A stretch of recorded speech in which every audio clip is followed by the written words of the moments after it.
അങ്ങനെ ഇരിക്കുമ്പോഴാണ് എൻ്റെ സുഹൃത്ത് അനസിൻ്റെ കല്യാണം ഉറപ്പിക്കലിന് എന്നെ ക്ഷണിക്കുന്നത്. ഞാൻ അവിടെ എത്തിയപ്പോഴേക്കും ഉറപ്പിക്കൽ ചടങ്ങുകൾ ഏകദേശം കഴിഞ്ഞിരുന്നു.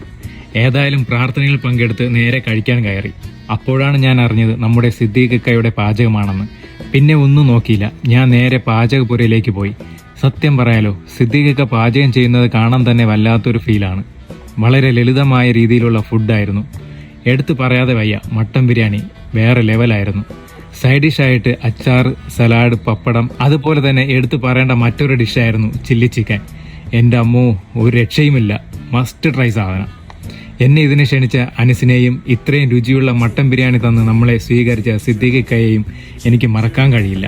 ഇതുപോലെ ഏത് തരം ബിരിയാണിയും നമ്മുടെ സിദ്ദീഖിക്ക ചെയ്തു കൊടുക്കുന്നതാണ്. നമ്പർ ഞാൻ താഴെ കൊടുത്തിട്ടുണ്ട്. പിന്നെ നമ്മുടെ ചാനൽ ഫോളോ ചെയ്യാൻ മറക്കണ്ട.